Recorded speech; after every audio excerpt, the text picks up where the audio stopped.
the entire team up here in New Hampshire and the work that you've done. And I've been doing a lot of work, and Mark just mentioned, you know, about the misperceptions that are out there about labor and what we do and how we're viewed. And I don't think people recognize or appreciate all the work that the labor movement does, not only for its members, but for all working people, right?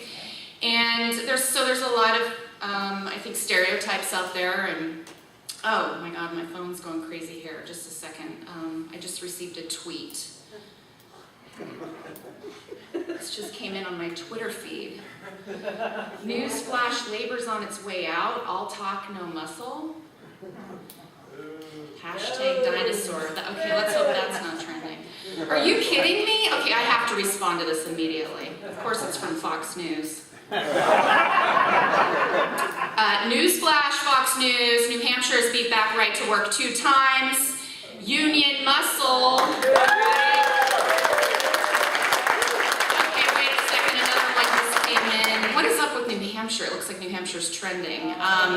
Something about New Hampshire not being progressive. Okay, I gotta respond to this. Greta Van Susteren, as usual, you don't know what you're talking about. I gotta answer this. Get with the program, Greta. New Hampshire elected all women to their congressional delegation. Unions rock, women rule. Not to mention all the other women you elected in this state, right? Okay, so I'll stop, but I could do this all day long. I'm telling you, the work that we do isn't recognized as much as it should be, especially in this space. How many of you are on Twitter? I know we have New Hampshire labor news in the house because I've been following the tweets going on this morning already. So talking about this work truly makes a difference, and not just to ourselves. We need to talk in these spaces and get labor into these conversations in a way that's recognized in the social media space too. But seriously, I just have to say what you've done has been truly remarkable, truly inspiring to the entire labor movement. Flipping the state house, right? In a state with 400 representatives, that's huge. And it's been talked about already this morning, narrowing the Senate majority to 1 vote. I could shout out so many examples of great work, but also I just want to say thank you and congratulations to our brothers and sisters working at the U.S. Postal Service, who successfully fended off highway, while also giving 100% to all the other fights that you faced here in New Hampshire. So I just can't say what a model you are for electoral and legislative power for every state, frankly, and I truly do mean that.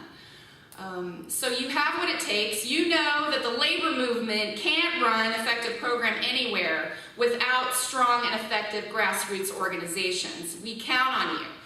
Working families count on you. But as I said, your impact goes beyond the state level. We count on you at the national level too. And we have 3 big challenges facing us right now, nationally. And I'm going to go through these 3 challenges, so buckle up. And I know this legislative stuff can get kind of boring, but it's so important that we're all on the same page. So the first big challenge, any guesses? Okay, that was going to be my number 2, but good. Immigration reform, absolutely. It is going to take all of us to win fair immigration policies with a clear roadmap to citizenship for 11 million aspiring Americans. And we have a lot of work to do on that. I know many of you were out on May Day. I was up in New York. Thanks to you for the delegation from here that came down to New York. We're working like crazy to make sure that our broken immigration system is fixed the right way. And that means keeping families together. Means protecting the rights of all workers. Meanwhile, our opponents, what are they trying to do? They're trying to just protect the privileges of low-road employers. Do we want to see that happen? No. Absolutely not. But we have momentum. We're optimistic. We're this close. And we're closer than ever before to making history. And now is the time. So that's the first national issue, and that's got some positive momentum. The other two I'm going to mention, not so positive. The deficit hawks. They're hammering away at working families with budget austerity. This is the posture in Washington that we saw how that worked in Europe, right? That was not so positive. And so we're seeing the effects of it on the U.S. economy. It's been slowing the U.S. economy. And 8 days ago, Congress voted to stop the TSA furloughs that were forcing airport delays, which that's good, but that's piecemeal. And of course, they respond right away when it's something that affects them, right? They were worried about going to the airport and catching their own flights. But what about the children who've been kicked out of Head Start because of the sequester? What about seniors on Medicare who've been denied cancer treatment because of the cuts? What about the 5 million Americans who've been out of a job and looking for work for 6 months or longer? And we like to say that sequestration is kind of a fancy word, but it's a fancy word for a stupid idea, right? That's right. As I said, Congress is quick to let others suffer, but not themselves. And related to that is that we're going to be entering another round of debt ceiling negotiations, and there's going to be pressure. There's going to be pressure to negotiate some kind of a grand bargain, as they say. And unfortunately, the White House, through the president's budget proposal, has signaled a willingness to accept cuts in Social Security benefits in the future through what they call the changed CPI. Is anybody familiar with the changed CPI? Good, I don't have to explain it. But we know that this is the formula that would cut benefits. And I can assure you, we've been on the White House, okay? We have been on them minute by minute because this is so important. And we've said that a cut in Social Security benefits is wrong, it's indefensible, and we're going to fight it. We're going to fight it no matter which party proposes it. That's right.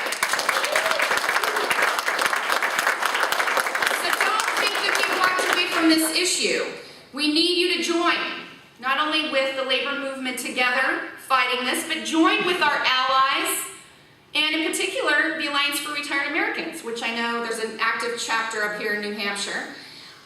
We need to join all our voices together to speak out against this changed CPI proposal, and I want you to put something on your calendar right now. Take out your devices or your calendars.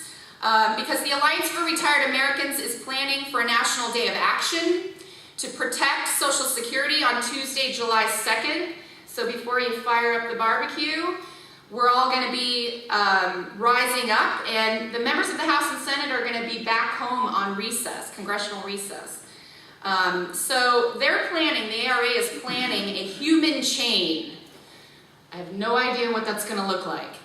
But we're going to be hearing more about this because the ARA is actually having their national meeting this week and planning it. So let's be prepared to move to action to protect our social insurance programs from anyone who has plans to attack them and, as a result, increase inequality in the name of deficit reduction. Just not acceptable. Okay, the third national challenge we have. Are you still with me? Yes. Are you still with me? Yes. All right. You may know that the right wing and corporate America are trying to dismantle the National Labor Relations Board. Who here cares about the National Labor Relations Board? Okay, thank you. It was a trick question. So everyone knows the struggles we've had with the National Labor Relations Board. And what did we go through for 8 years, right? Ineffective. It was almost rendered meaningless. They had a one-vote majority during the Bush years. But now we've had trouble getting these appointments, right? So the board needs to be strengthened so that workers who want to form unions and bargain collectively have their rights protected. Bottom line. And our opponents are aiming to effectively shut down the board. So President Obama recently nominated a full 5-member board. We haven't had a full 5-member board in I don't know how long. So there are 3 Democrats and 2 Republicans. And they need to be confirmed by the Senate as a package deal. And there's a hearing coming up on May 16th. What's today? The 4th? Okay, so 12 days from today, there's going to be a hearing in the Senate Health, Education, Labor, and Pensions Committee, the HELP Committee. So the board members need to be confirmed this summer, or in August, the board will no longer have a quorum, which means that they won't legally be able to act on anything, which in effect stops organizing in this country, right? So truth be told, this is probably very much inside the Beltway, right? Nobody even knows what the NLRB is outside of Washington, except you folks. And there are very few people who understand the implications of this, but you and I know what workers go through to try to organize in this country. It takes an act of heroism to try to go all the way through to an election, and without an NLRB, it's just not going to happen. So we know that this is another attempt to weaken unions and ultimately take the power away from working people in their workplaces and giving it to the employer. Are we going to let that happen? No. So at a time when we should be looking for solutions to create a strong economy that values its workers, this is going backwards. So we need to contact all the senators in this country, and you need to contact your two senators, Ayotte, did I say that right? And Shaheen, right? So they need to be contacted in the next week. Who's going to contact your two senators? All right? All right, okay. And we need to tell them that this bipartisan, it's a bipartisan group of nominees, need to be confirmed as a full board, and that we cannot stand for any type of filibuster. We can't let this delay filling these seats, because workers' livelihoods are on the line. So you'll hear more on this probably in the next couple of weeks from your unions and probably from your team here in New Hampshire. But I'm urging you to weigh in strongly before May 16th, because these senators need to hear from you. So even as we fight these fights, we have to be honest with ourselves. Is this labor movement, the way we are today, the density we have, is the pressure of the labor movement alone enough to win? No.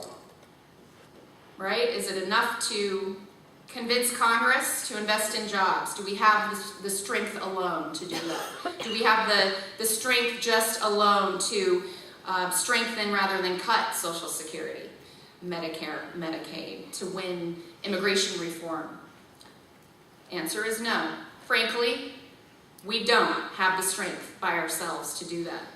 And it's our job to do something about that, to do something big.